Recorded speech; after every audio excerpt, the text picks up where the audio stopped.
Hello everyone, welcome to my channel. आज मैं आप लोगों के साथ एक स्वादिष्ट मिठाई की रेसिपी शेयर कर रही हूँ जिससे कि हम बनाएंगे बगैर चाशनी के।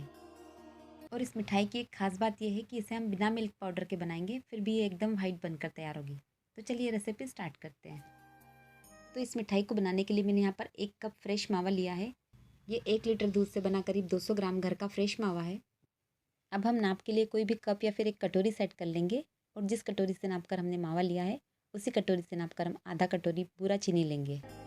यदि आपके पास बुरा चीनी ना हो तो आप नॉर्मल वाली चीनी को भी पाउडर बनाकर 200 ग्राम मावा के हिसाब से 80 ग्राम ले सकते हैं। अब इस टाइप का एक ग्रेटर लेंगे और जो मावा हमने लेके रखा है उसे ग्रेट कर लेंगे। यदि मावा फ्रिज में रखा हुआ हो तो आप ये रेसिपी बनाने के लिए उसे 15 से 20 मिनट पहले ही फ्रिज में से निकाल कर बाहर रख दीजिएगा। मैंने इस मावा को पहले से ही बहुत अच्छे से रोस्ट करके रखा हुआ है, इसलिए ग्रेट करने के बाद एकदम खिला खिला लग रहा है। तैयार होने के बाद हमारी मिठाई एग्जैक्ट मार्केट जैसी लगे, लुक वाइज भी और टेस्ट वाइज भी, तो उसके लिए हमें इसी टाइप के टेक्सचर वाला मावा चाहिए। अब सारे मावे को हमने ग्रेट कर लिया है, इसे साइड में रख देंगे और गैस पर एक कढ़ाई चढ़ाएंगे और उसमें 1 टेबल स्पून जितना घी डालेंगे।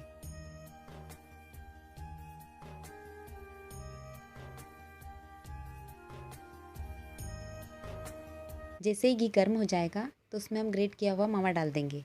अब गैस की फ्लेम को लो रखेंगे और 3 से 4 मिनट के लिए इसे बहुत अच्छे से भून लेंगे। यदि आप मार्केट का मावा ले रहे हैं या फिर फ्रिज में रखा हुआ ले रहे हैं तो उसे 7 से 8 मिनट के लिए भून लीजिएगा।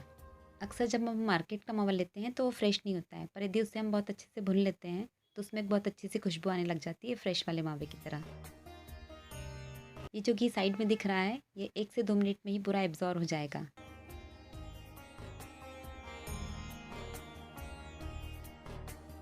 जैसे जैसे इसे भूनते जाएंगे तो देखिए इसका टेक्सचर चेंज होता जाएगा।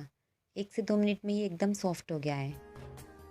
रोस्ट करते टाइम मावे ने पूरा घी एब्जॉर्ब कर लिया है, तो बस इसे हम इससे ज़्यादा नहीं भुनेंगे क्योंकि ये ना ही ज़्यादा सॉफ्ट है और ना ही ज़्यादा हार्ड है। तो ठंडा होने के बाद ये बर्फ़ी सेट करने के लिए परफेक्ट रहेगा। तो इस टाइम पर हम गैस की फ्लेम को बंद कर देंगे और इसे गैस पर से उतार कर हल्का सा ठंडा कर लेंगे और एक प्लेट में ट्रांसफ़र कर देंगे। इस तरह चलाते हुए इसे ठंडा करेंगे जिससे कि मावे के ऊपर कोई भी परत ना आए और इस मावे से जो भी हम मिठाई बनाएं वो एकदम सॉफ्ट और स्मूथ बने। मावे को प्लेट में ट्रांसफ़र करने के बाद इस तरह से फैला देंगे और इसे 5 से 7 मिनट के लिए छोड़ देंगे। फैला देने से मावा तुरंत ही ठंडा भी हो जाएगा और एकदम सॉफ्ट भी रहेगा। जब तक मावा ठंडा हो रहा है तो इसकी बर्फ़ी या फिर पेड़े बनाने के लिए हम कोई भी थाली या प्लेट को घी से ग्रीस कर लेंगे या फिर इस तरह इको बेक बेकिंग पेपर को हम थाली पलट कर उसके ऊपर रख कर रेडी कर लेंगे इस मावे को सेट करने के लिए। 10 मिनट बाद मावा थोड़ा ठंडा हो गया है तो इसे हम हाथों से इकट्ठा कर लेंगे और अच्छे से मसल लेंगे। अच्छे फ्लेवर के लिए इसमें हम आधा चम्मच इलायची पाउडर डालेंगे। आप चाहे तो गुलाब जल भी इसमें ऐड कर सकते हैं। जो पूरा चीनी हमने लेकर रखी है वो भी इस टाइम पर इसमें हम ऐड कर देंगे।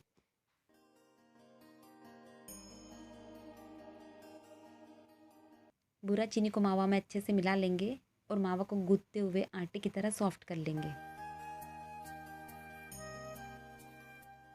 शुरू में अभी ये थोड़ा सा ड्राई लग रहा है, पर जिससे जैसे इसे हाथ से थोड़ा सा मसलते जाएंगे तो ये एकदम सॉफ्ट हो जाएगा।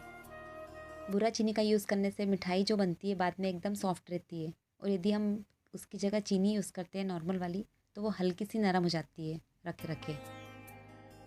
देखिए मावे का टेक्सचर एकदम सॉफ्ट है।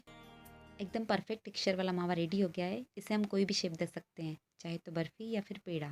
अब मावा को बेकिंग पेपर पर इस तरह फैला देंगे। आप बिना बटर पेपर के भी थाली को पलटकर उसे ग्रीस करके उस पर इसे सेट कर सकते हैं।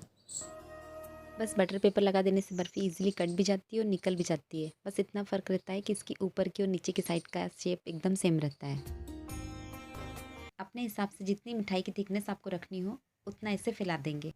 मैंने यहाँ पर इसकी थिकनेस मार्केट में मिलने वाली मिठाई जितनी रखी है। इस तरह इसे ऊपर से इवन करने के बाद इसे हम 15 से 20 मिनट के लिए या फिर 1 घंटे के लिए सेट होने को रख देंगे। 1 घंटे बाद मावा बहुत अच्छे से सेट हो गया है, बिल्कुल भी स्टिकी नहीं है। तो इसके राउंड शेप के पेड़े कट करने के लिए मैंने यहाँ पर ऑयल की बॉटल की कैप ली है। आप चाहे तो इसे कुकी कटर या फिर छोटे से ग्लास से भी कट कर सकते हैं। आप चाहे तो अपने मनपसंद किसी भी शेप में से कट कर सकते हैं, चाहे तो स्क्वायर चाहे फिर डायमंड। मेरे काटने से आपको समझ आ रहा होगा कि मावा कितना सॉफ्ट है। एकदम परफेक्ट राउंड शेप के पेड़े बनकर तैयार हैं। मैं आपको पास से इसका टेक्सचर दिखाती हूँ। एकदम मुंह में घुल जाने वाले पेड़े बनकर तैयार हुए हैं। इसी तरह से बाकी के सारे पेड़े भी कट कर लेंगे। जो मावा हमने सेट किया है वो ना ही ज़्यादा टाइट है और ना ही स्टिकी है। इसी वजह से सारे पेड़े एकदम परफेक्ट शेप ले रहे हैं।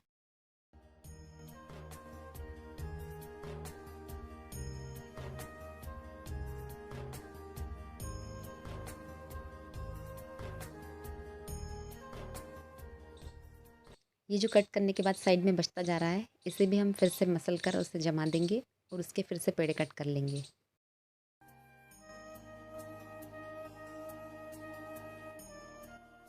हमने तुरंत ही सेट करने के बाद पेड़े कट कर लिए हैं, तो जो ये बचा हुआ है वो भी एकदम बिल्कुल सॉफ्ट है।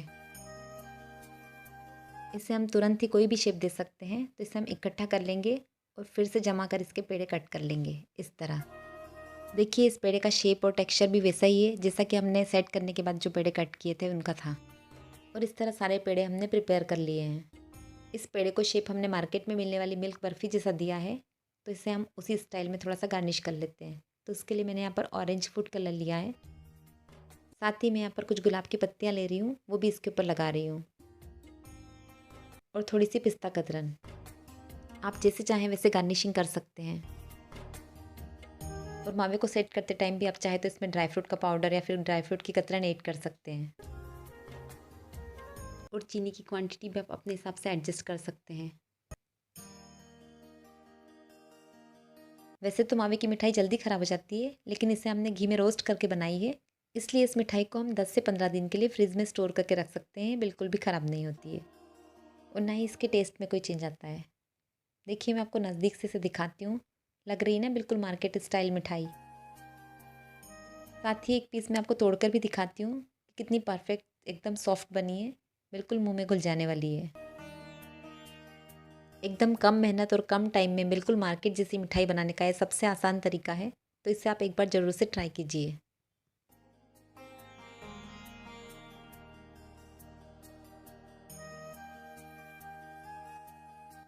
Share this video with your friends and family. Hit the like button if you have liked this recipe. Have an amazing time with this delicious sweet recipe at your home. And thanks for watching.